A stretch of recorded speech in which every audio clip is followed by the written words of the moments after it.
du bataille là. Donc, ils mettent Koni à terre 21 décembre, pas même qu'à défendre Koni, et nous pas même capable de remplacer les représentants nous dans ce PTA, Jean Nuteville là. Alors, que 21 décembre. Allô? Oui, on vous écoute. Vous posez une question, vous m'attendez bien? Oui, moi, je dis où, 21 décembre, pas capable de retirer les représentants, non, et finalement, nous pas même capable de protéger Koni. Bon, et peut-être que je salue Darius, je salue GPPC, je salue tout le monde qui a attendu et émission en matin. Son émission à grande écoute, et me dire ça. La première chose, c'est que l'accord du 21 décembre n'est pas représenté dans le gouvernement Gariconi. C'est la première chose. 21 décembre, pas gagne obligation pour le défendre Gariconi. 21 décembre, pas gagne intérêt dans le gouvernement Gariconi. 21 décembre, pas gagne intérêt politique dans Gariconi. Cependant, ce que nous disons est clair. La transition qui est en cours est réglementée par des textes fondateurs. Il y a le consensus du 11 mars de la Jamaïque,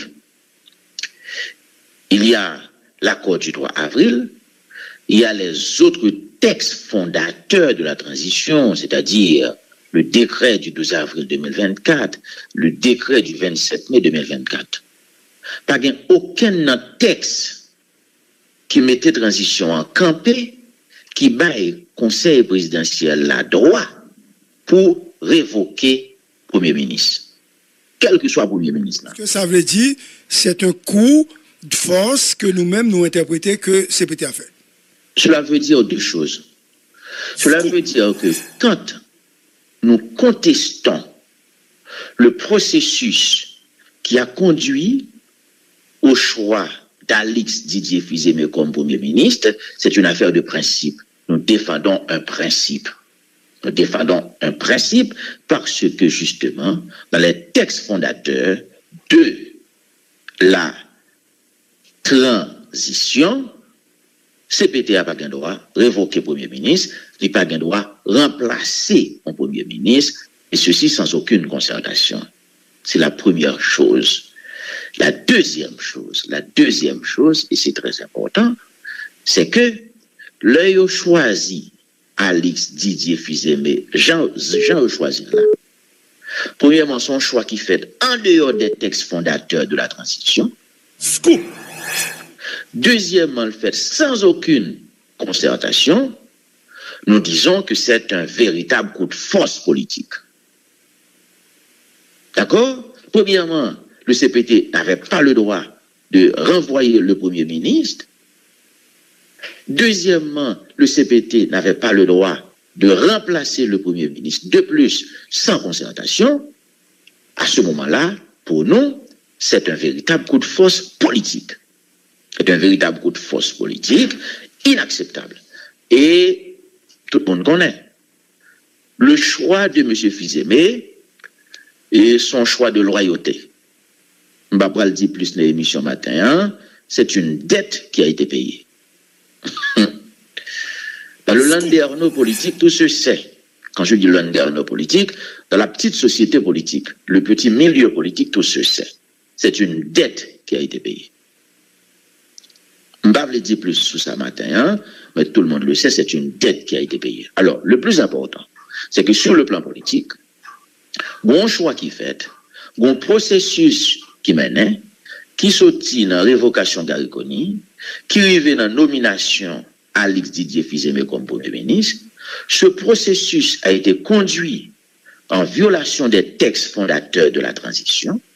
Ce processus a été conduit sans aucune concertation avec les parties prenantes, les secteurs signataires de l'accord du 3 avril qui détiennent la légitimité du processus. Cela est inacceptable. Voilà pourquoi nous disons que cela met en péril la crédibilité de la transition, la neutralité de la transition, et personnellement, j'ai gagné des discussions avec des gens au niveau de la CARICOM, habitué à parler avec eux, moi dit il faut qu'ils reviennent à la charge, avec bien sûr le support de la communauté internationale pour que nous puissions redresser la situation. Il y a plusieurs bagailles qui peuvent adresser là. Michel, redressement situation, c'est vrai, au capable de international a intervenu pour ça. Mais, que nous avons abordé d'autres questions spécifiques avec, parce que nous sommes en politique. Le 21 décembre doit gagner tout au moins une flexibilité malgré le constat que nous faisons. Une flexibilité. Comme le choix de Didier est déjà fait, et Didier est déjà installé comme Premier ministre, est-ce que Premier ministre installé, Premier ministre Didier Fils-Aimé pas capable de rentrer en consultation avec 21 décembre et offrir 21 décembre non seulement au poste ministériel, mais direction générale dans le cadre d'un compromis très large puisque ou pas de gain, ou pas de représenter dans le gouvernement Konia. La première chose, alors mon professeur Oni Durand de regretter mémoire, je t'ai toujours dit qu'il faut commencer par le commencement. Pour nous, la première chose, c'est de retourner sur la table, analyser la situation et voir ce qui a été fait, ce qui a été mal fait et tenter de redresser la situation. Redresser la situation, on l'a dit qui ça pour nous. Depuis le départ, nous avons position depuis le scandale BNCA-PT. L'accord du 21 décembre est clair. On ne pourra pas réussir cette transition avec la présence des 3 conseillers présidentiels épinglés dans les conclusions du rapport de l'ULCC et aujourd'hui inculpés au cabinet d'instruction. C'est le point de vue de l'accord. Nous-mêmes, dans le 21 décembre, nous n'avons pas accepté aucune entente, aucun compromis qui n'a participé dans un nouveau gouvernement. Depuis, il n'a pas réglé le problème inculpé. Écoutez, c'est-à-dire qu'on ne pourra pas réussir la transition sans le retrait et le remplacement des 3 conseillers présidentiels épinglés dans les conclusions du rapport de l'ULCC, inculpés au cabinet d'instruction. Et ce point de vue est conforme. Vous dites, M. André Michel, écoutez, je termine. Ce point de vue est conforme. Ce point de vue est conforme à l'article 2 du décret du 12 avril 2024. C'est la première. Vous dit qui ça? Le nous tourne sous table de négociation.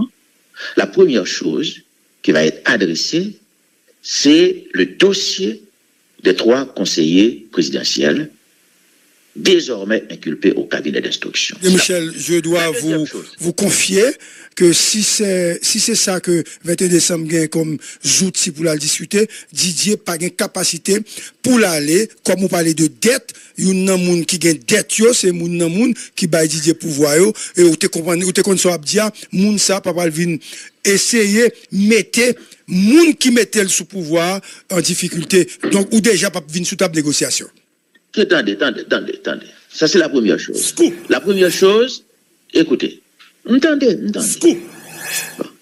La première chose, le dossier des 3 conseillers inculpés au cabinet d'instruction, il faut que cela soit, faut nous évacuer ça le plus vite possible. La deuxième chose, c'est les conditions de la nomination de M. Alix Didier Fils-Aimé. Cette nomination a été faite en dehors des textes fondateurs de la transition. Cette nomination a été faite sans aucune consultation avec les parties prenantes qui détiennent la légitimité du processus. Et il m'a dit, je pensais que dans un avenir pas trop lointain, avant longtemps, les discussions vont reprendre. Et ces 2 questions seront sur la table. Moi-même, moi dit, on carré comme eux, ils ont une grosse responsabilité dans ce qui va passer là. C'est eux qui conduisent le processus de médiation qui mène à formule ça. Et ils ont une responsabilité pour retourner sur ta discussion avec les parties prenantes pour redresser la situation le plus vite possible. Et redresser la situation.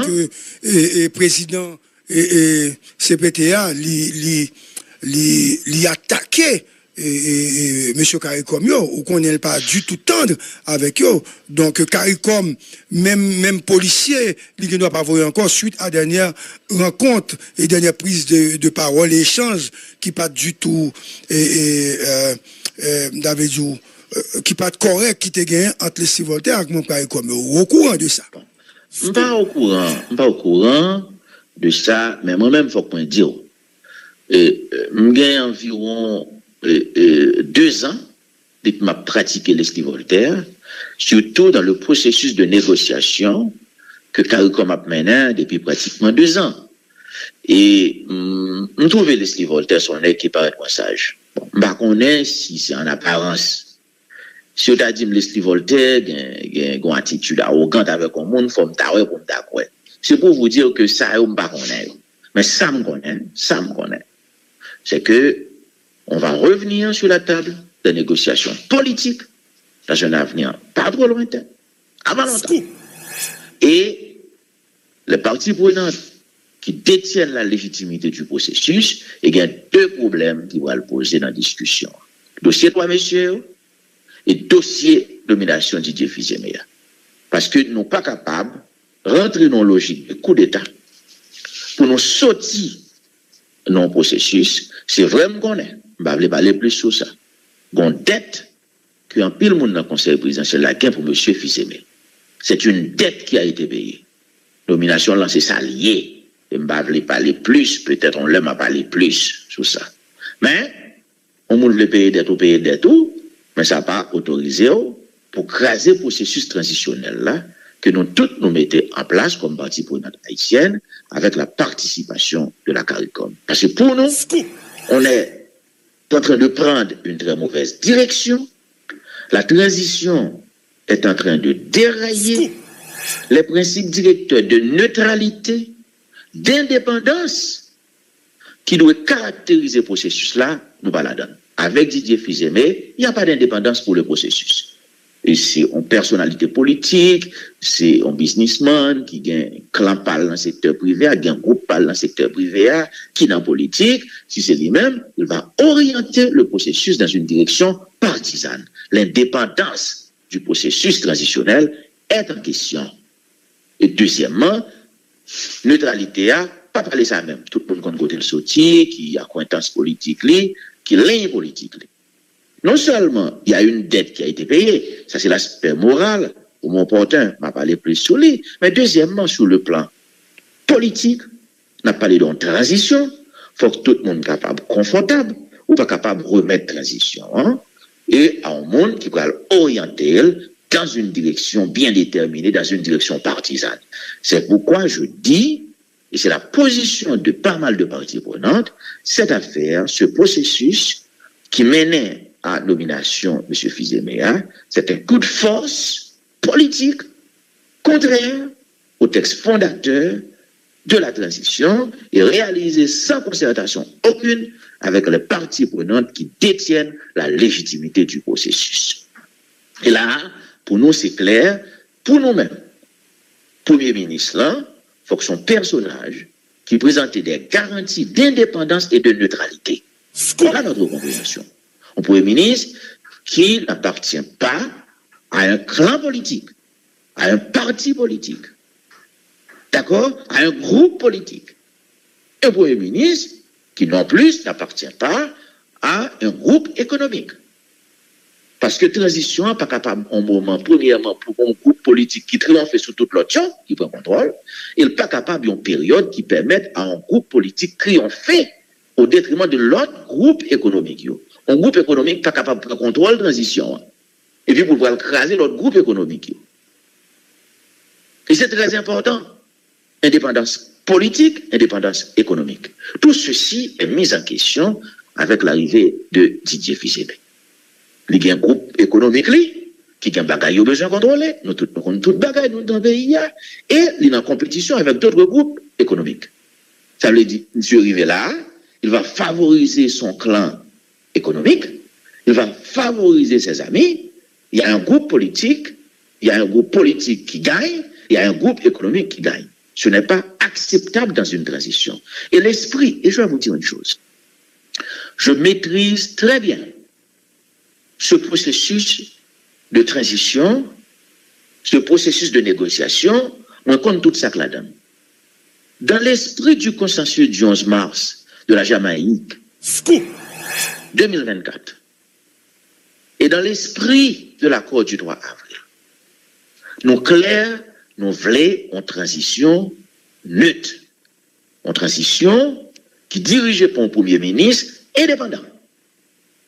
Un Premier ministre indépendant qui est au-dessus des partis, au-dessus des groupes économiques, au-dessus des clans économiques. M. Fils-Aimé n'est pas au-dessus des groupes politiques. Il est lui-même un homme politique. Il a lui-même sa chapelle politique. Il a lui-même ses associés politiques. M. Fils-Aimé n'est pas au-dessus des clans économiques. Il est lui-même un homme d'affaires. Il a lui-même son clan politique, son clan économique, son clan financier. Bref, je vous dis à là, et tout l'autre monde qui va dans le clan économique, et Didier Fils-Aimé, qui va dans le business avec lui, je vais le craser. Michel, pas forcément ça. Pas forcément ça.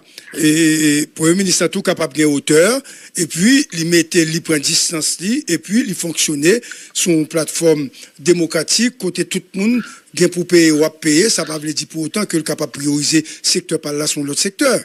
Mais de toute façon, écoutez, mais de toute façon, a priori, si Outaouais, si on monde SDP qui vient Premier ministre, on peut tout dire, je pourrais favoriser SDP. C'est pas ça? Oui, ok, je comprends. Si Outaouais, c'est un monde qui a appartenu à un clan économique bien précis qui vient Premier ministre, à première vue, on a toujours dit que mon sal, il pourrait favoriser un clan économique. On a toujours capable de dire tout, entendre comment c'est agi. Attendez. Écoutez, vous êtes capable, je ne vais pas dire ça, non? Mais moi, dire, à première vue, c'est ça. Et je vais vous dire autre chose. Et c'est normal. Pour tout le monde, il y a une inquiétude là. Et moi, je le dis. Et c'est ça que fait. Et c'est ça que fait. Et c'est une inquiétude. Là, je manifeste une inquiétude. Je ne porte pas une accusation contre qui que ce soit. Et c'est ça que fait. Là, nous avons réglementé le processus là. Nous avons dit que le Premier ministre là, faut son personnage indépendant qui est capable de planer au-dessus des clans politiques, au-dessus des clans économiques.